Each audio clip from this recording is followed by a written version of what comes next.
This is the Xbox Series X.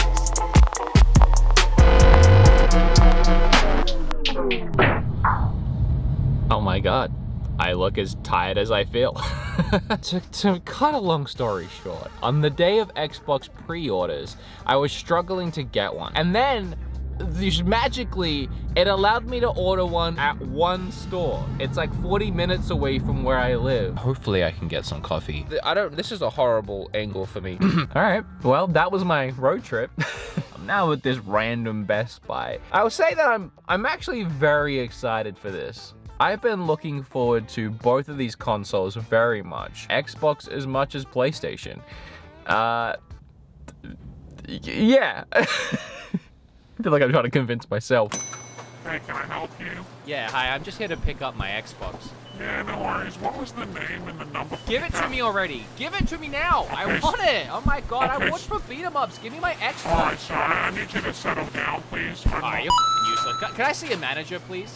Yes, I can get you. I want to see a manager now. That was actually really easy. Can you, what? This is horrible. Now I'm gonna go home. I'm gonna go, I don't know what I was gonna say. All right. Out of my way, I got the new Xbox. We're gonna play Halo. You know, I was driving home and then I realized I forgot to get any games. But then I remembered that it has no games, so.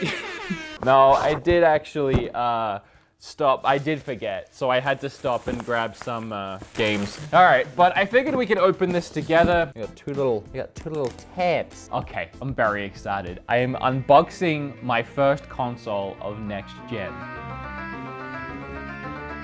Whoa, that's a really cool. Hold on, wait, hold on. Sorry. Let me get a shot of that. I have never opened a console and it looked like this. That is actually really awesome. You open the box and it's right there ready for you to lift out. This is relatively light. It's really not that big. That's what she said. I get the PlayStation in a couple of days, but everything I've seen of it is massive. Oh yeah, by the way, I'm giving away an Xbox Series X, so like the video, subscribe, all of that, and then go follow me on Twitch because I'm giving it away on Twitch, so you'll have to watch there too. Oh, that's cute. It says hello from Seattle on the bottom of the base. I didn't know that. Microsoft headquarters is in Seattle. For anyone who didn't know. All right, you ready? You ready for the big moment? Oh my God. It's so cute. Oh, it's so cute. I'm holding next gen. If only there were games. I like that the top has like green in it. Man, I'm so impressed by some plastic. Yeah, it's about 2.5 GameCubes. TV cord, power cord. Oh yeah, the controller. Oh. So that'll be Kim's Player 2, and thankfully I can still sync up this Elite to my new console. I am going to hook this bad boy up. Is it even gonna fit? And it literally won't fit in there. And I thought it would look dumb sitting back here, but you know what? That's actually kind of cute. Yeah, I don't hate that. You got this black box, you got this black box, you got this black box, but it kind of works. The thing is, I'm kind of annoyed in a way it doesn't fit in here because I don't really need this anymore. Don't be broken. Don't be broken. I don't know, I always worry when I buy a new console. It wants me to set up with the Xbox app, which works for me actually. The only problem is the Xbox app never wants to work for me. Like right now, it's just stuck. Yeah, I think the Xbox app is down. It's been 10 minutes now. All right, so I got my Elite on the console, failed to sign me in. So now it says try again. Okay. Oh. It's now saying that it's done, so to try again on the phone. It won't do it. I don't really know what to do here. Okay, I guess I'll continue on the, now I'm just stuck with it looping around in circles. I have fiber internet, by the way. I think I got a broken one. Are you just gonna loop all day? I can't do anything. It's just looping in a circle. All right, I've been waiting about 10 minutes now. So I'm gonna turn it off and on again and hope for the best.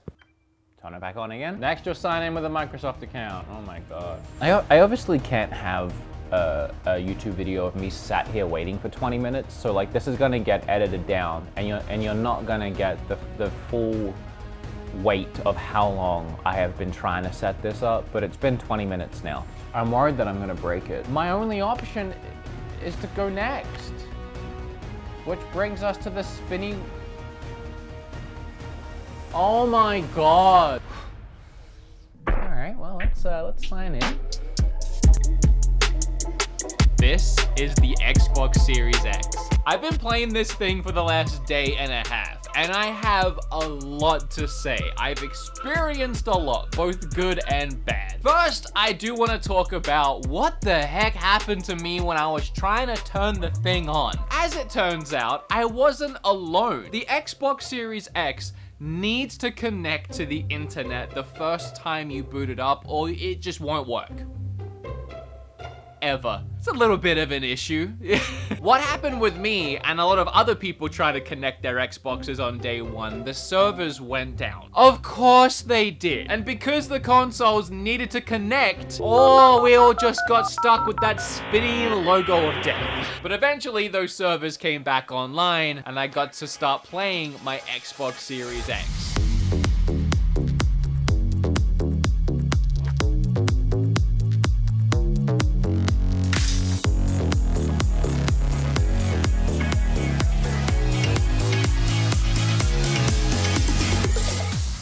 Well, that's the intro out of the way. A great job, if I don't say so myself. Where do I go from here? Maybe I should talk about the fact that it kind of looks like a fridge. Oh yeah, I'll do that. So it kind of looks like a fridge. You know though, I like it. I actually like it a lot. All right, let's go hook this bad boy back up and go over some really cool specifics. Here's the fun stuff.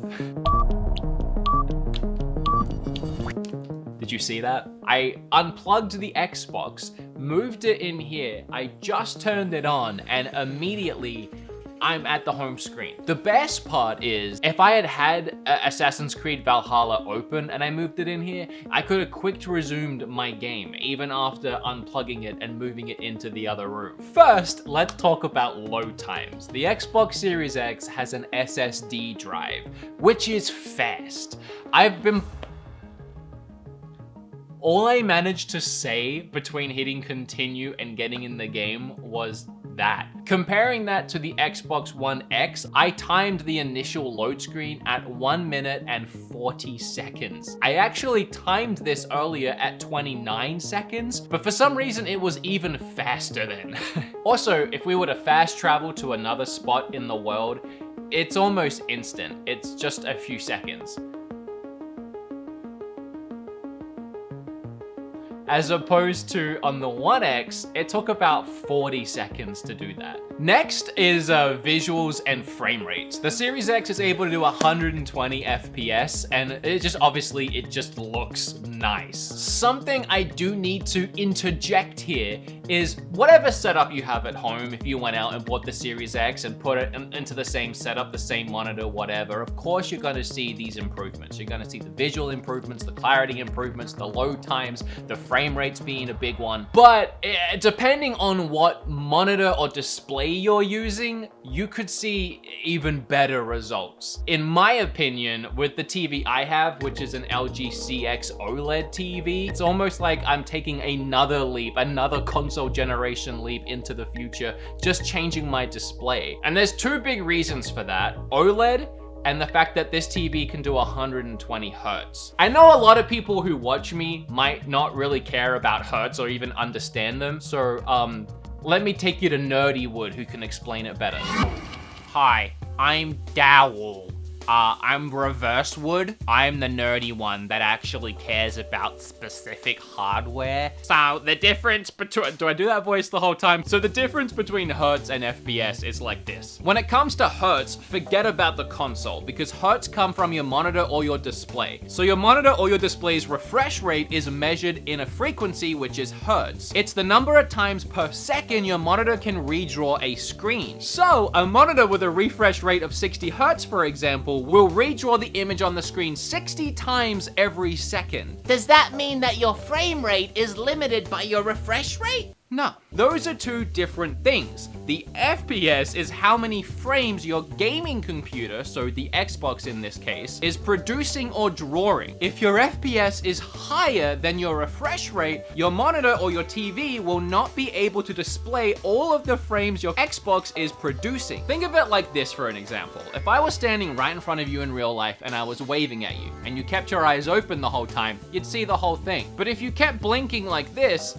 you're gonna miss frames here and there. Sure, your brain's filling in the gaps, but you're not going to see them, you're gonna miss them. So think of it like your Xbox is waving at your monitor at 120 frames, but your monitor is sat there blinking at 60 hertz and it's missing every other frame, so you're not seeing it. But as soon as you get your monitor to open its friggin' eyes up and accept every single frame that's being shown to it, that's when you really see how smooth this gameplay can get. All right, nerdy word, that was exhausting.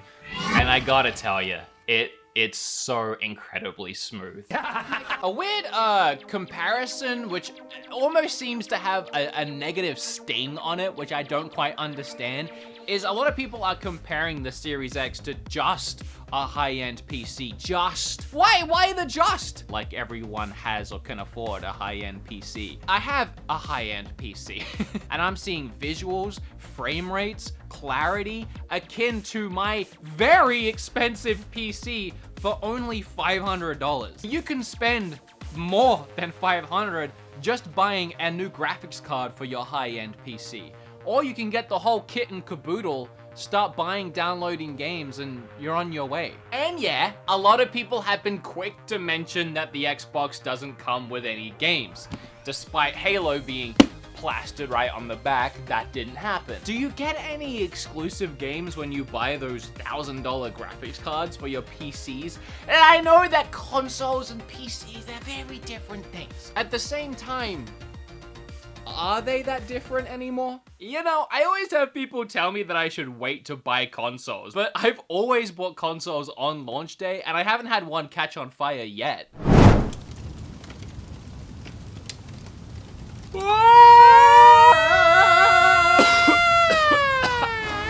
Let's talk about what there is to play right now. There is still a lot you can play on this console on the first day of having it. To start with, you have a selection of brand new titles releasing from third-party publishers like Yakuza, Like a Dragon. You also have some Ubisoft games, Valhalla and Watch Dogs Legion. But on top of anything you might go out and buy brand new at GameStop right now, there is a ton you can play on Xbox using Game Pass. But you of course also have backwards compat, which for me means a lot of games. And when it comes down to it, at the end of the day, it's all preference, really.